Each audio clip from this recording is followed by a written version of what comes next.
Une typicité florale qui singularise le cacao d'Équateur, mais qui aujourd'hui n'est plus simplement le fruit du hasard. Avec l'aide de Rosa, André Debert a donc concentré tous ses efforts sur cette particularité de la Pepa de Oro. Avec Rosa, on a mis en place un système d'évaluation. Donc sa spécialité, c'est de goûter, elle fait les masses de cacao, elle travaille sur toute la logistique qu'on a besoin. Donc on a commencé à goûter les différentes masses de cacao faites avec les fèves de cacao des différentes régions où on est implanté. Un travail que Rosa poursuit inlassablement pour contrôler la qualité florale des lots livrés par les associations. Elle commence par échantillonner les fèves, puis elle torréfie l'échantillon avant de le moudre.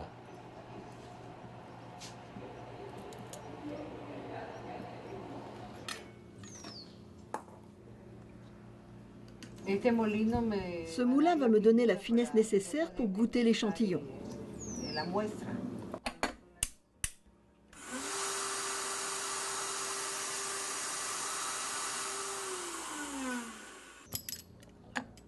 Tu vois, c'est fait. Muy liquid. Está bien. La graine de cacao, fermentée, séchée, torréfiée puis moulue, donne ce qu'on appelle la masse de cacao. En réalité, la base de tout chocolat. C'est toujours avec plaisir que je déguste une masse. Et c'est vrai que bon, malheureusement, j'ai pas cette chance de pouvoir faire ça tous les jours. J'aimerais bien pouvoir prendre assez de temps pour le faire.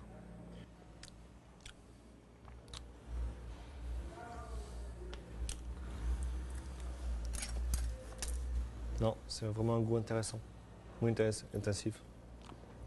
Et, Il possède une légère acidité, une légère amertume aussi. Parmi un des meilleurs cacao du monde, ouais, c'est clair.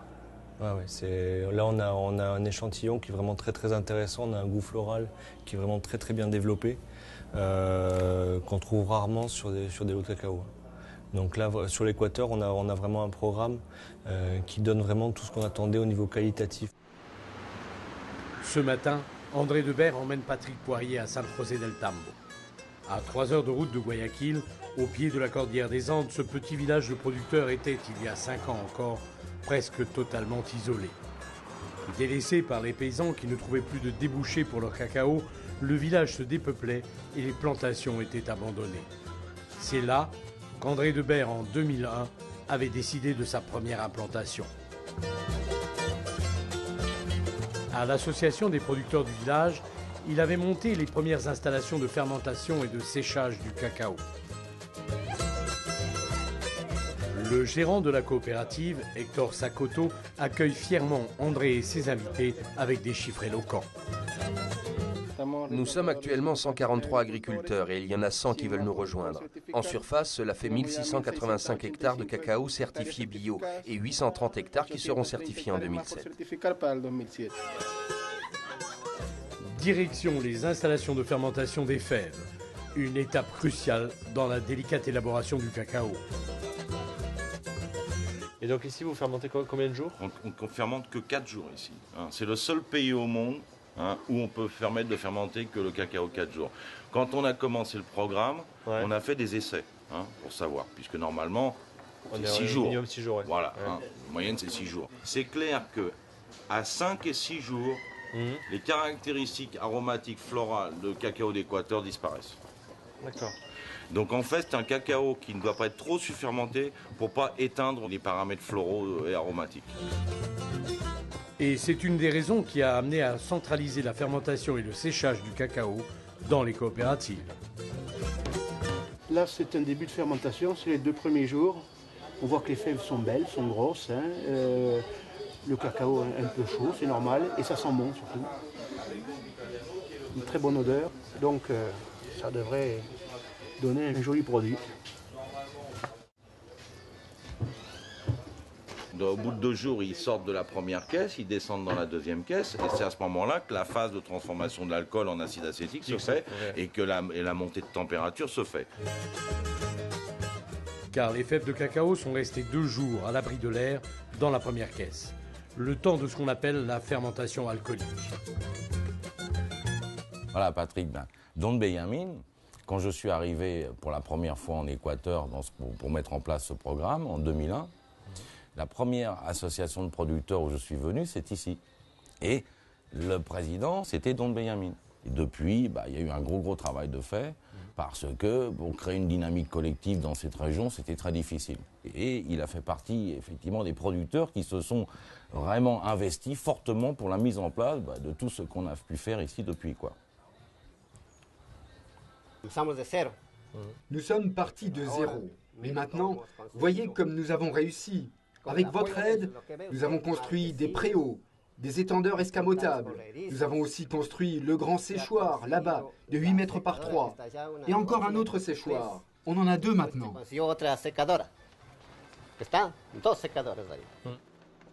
Impossible pour André et Patrick de résister à la tentation, car un coup de canif suffit pour parvenir au plaisir divin des arômes du cacao d'Équateur.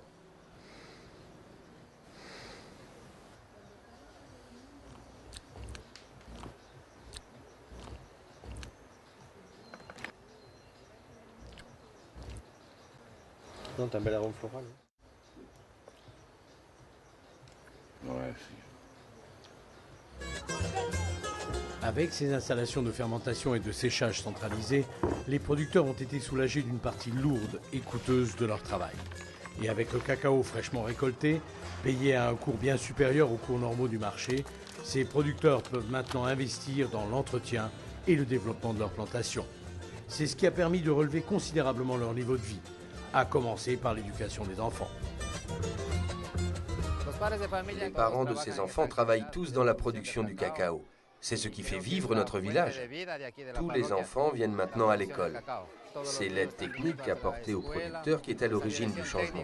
Parce qu'avant, le travail était rudimentaire et qu'avec les nouvelles techniques, on a fait un véritable bond en avant. Si tous les enfants vont à l'école primaire jusqu'à 13 ans, beaucoup d'entre eux ne peuvent pas encore faire d'études secondaires, même si leur nombre augmente chaque année. Le nombre d'élèves a augmenté parce que la situation économique s'est améliorée. Les parents veulent que leurs enfants fassent des études pour qu'ils aient un meilleur niveau de vie. Tout ça, c'est grâce à l'augmentation de la production de cacao. S'il y a des rentrées d'argent pour les parents, la priorité, c'est l'éducation de leurs enfants. Mais voyez, rien que ce livre vaut 10 $.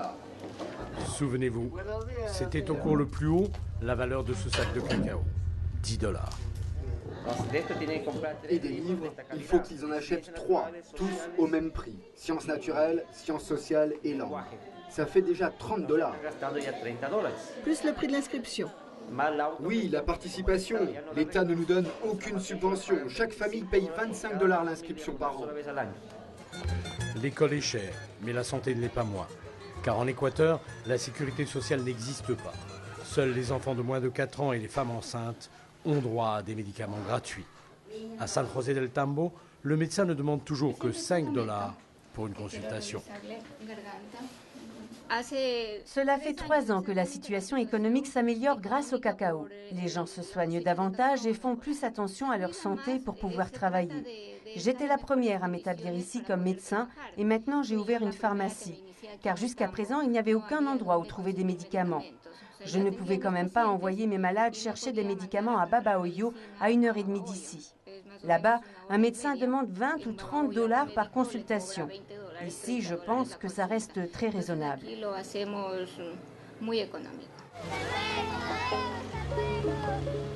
La plupart des enfants qui vont ici à l'école vivent en réalité au-dessus de San José del Tambo dans la Sierra. Nous les suivons pendant quelques kilomètres, puis nous continuons notre route vers la cordillère des Andes.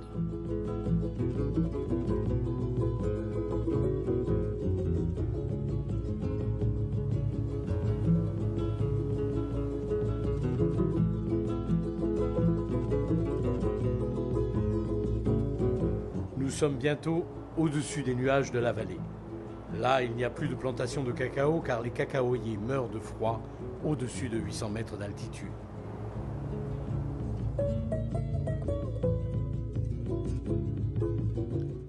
Mais le paysage qui s'offre alors à nous est grandiose. En quelques heures de route, nous sommes à plus de 5000 mètres d'altitude. Là, les vigognes, les cousines éloignées des lamas de l'Himalaya, vivent en toute liberté. Des vigognes qui aujourd'hui sont protégées car elles furent longtemps chassées pour leur laine, autre ressource de la région. Pratiquement décimées, les dernières vivent sur les hauts plateaux de l'Équateur.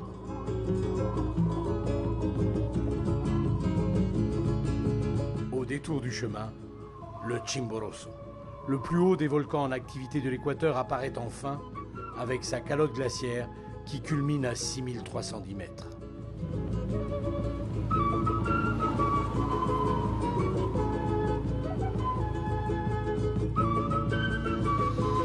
À 50 km du volcan, l'une des villes les plus hautes d'Équateur, Riobamba. Ici, même la population est différente, et ce sont pour la plupart des Indiens qui y habitent. Leur langue n'est plus l'espagnol, mais le quechua, la langue des Indiens de l'Altiplano, les hauts plateaux péruviens et équatoriens. Une langue inca qui remonte au XIIIe siècle.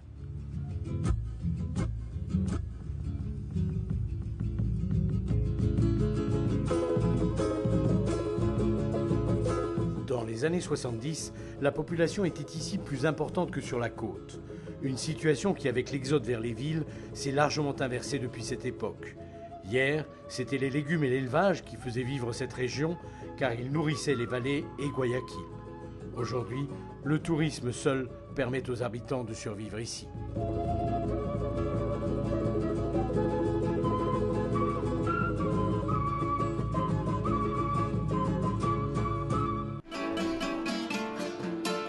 Retour à Guayaquil pour un jour important. Ce matin, André a rendez-vous avec le vice-ministre de l'Agriculture. Il souhaite obtenir son accord pour mettre en place une fondation chargée de faire les investissements pour les associations en Équateur. La GTZ, l'organisme d'aide technique du ministère allemand de la coopération, soutient ce projet. Lorsque nous avons décidé de soutenir ce projet, la production était très faible et les producteurs étaient encore peu nombreux. Le premier objectif était d'atteindre les 250 tonnes, puis les 500, et maintenant, avec ce contrat, nous voulons atteindre les 1500 tonnes de cet excellent cacao aromatique qui doit être exporté vers la France. Dans le cadre de notre collaboration, nous avons constaté que tous les objectifs que nous nous étions fixés auparavant avaient été non seulement atteints, mais dépassés. Oui, on peut dire que notre collaboration a été très fructueuse. Paris gagné. La fondation KOK est créée. L'Allemagne s'engage pour un troisième partenariat avec une subvention de $200 000. Je voulais qu'il y ait vraiment une clarté à ce niveau-là et qu'on puisse bien identifier l'utilisation, la gestion effectivement de ces sommes de soutien qui sont apportées par KOK dans le cadre du programme de développement. Donc la meilleure solution, c'était la création d'une fondation. Pour relever ce défi, deux axes ont été choisis. L'augmentation de la production et l'amélioration de la qualité. Deux chantiers menés de front qui aboutissent ici, dans ce qu'on appelle un jardin clonal. On a fait un travail de fond en allant dans les plantations pour goûter le cacao frais, c'est-à-dire la cabosse. Tu goûtes le cacao avant qu'il soit fermenté et séché. Et on a sélectionné ce qu'on appelle des clones, c'est-à-dire des arbres. C'est ça le clone. Ça n'a rien à voir avec des modifications génétiques, etc. et tout. Un clone, c'est un arbre. Donc on a sélectionné 3 types d'arbres qui ont des caractéristiques organoleptiques, aromatiques excellentes. Et donc c'est ces arbres-là qu'on a greffés, on a pris des barrettes sur ces arbres, on a fait des greffes et on a implanté donc ces plants greffés dans un jardin qu'on appelle un jardin clonal. On retire les bourgeons terminaux de ces arbres-là, qu'ensuite on amène à la pépinière et les femmes effectivement font les greffes.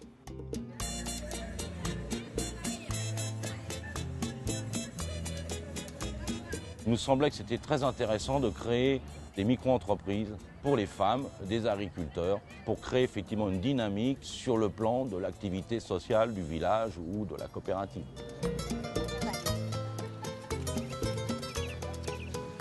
Dans cette pépinière, c'est l'élite du cacao d'Équateur que l'on prépare pour redensifier les plantations.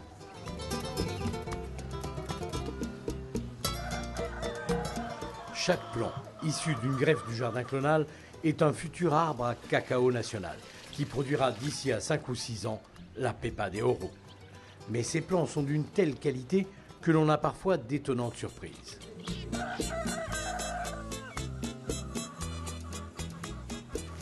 Ah, voilà.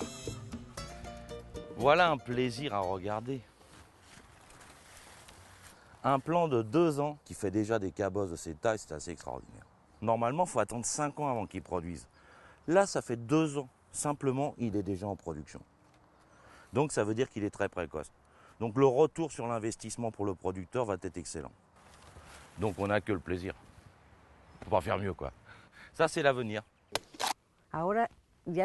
Maintenant, on voit que les femmes sélectionnent les arbres par saveur et par production, et aussi en fonction de leur résistance aux maladies pour en prendre une bouture. Elles préparent un rejet et font leur greffe. Du coup, on constate que dans la plupart des plantations, il y a maintenant de nouveaux plants greffés. Certaines femmes de l'association ont d'ailleurs mis en pratique ce nouveau savoir pour leur propre pépinière. Mais il faut reconnaître que tout ça, c'est vraiment dû en grande partie à l'aide de Caoca et d'André Debert.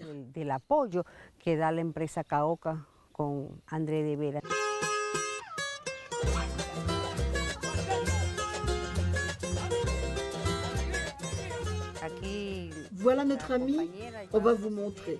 Elle va procéder à la sélection du greffon.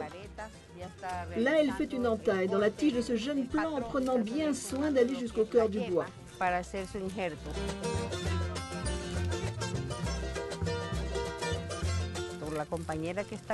Ensuite, elle va procéder à la fermeture de façon à bien lier les deux pour garantir la transformation en une seule plante. Regardez, en voici une. La greffe a déjà pris et vous pouvez voir la cicatrice de la blessure. Ce petit arbre est maintenant prêt pour aller dans une plantation. Si on ne s'attaque pas rapidement à réhabiliter et à redensifier, eh bien dans 10 ans, il n'y a plus de cacao d'Équateur, il n'y a plus de cacao national d'Équateur. Les premières pépinières ont sorti plus de 100 000 plants cette année et on estime que nous devons produire à peu près 2 à 3 millions de plants. C'est un travail gigantesque mais passionnant. Il y a aussi de la passion dans tout ça. Une réussite qui motive. Si des résistances ont existé au début, aujourd'hui elles ont été gommées et oubliées.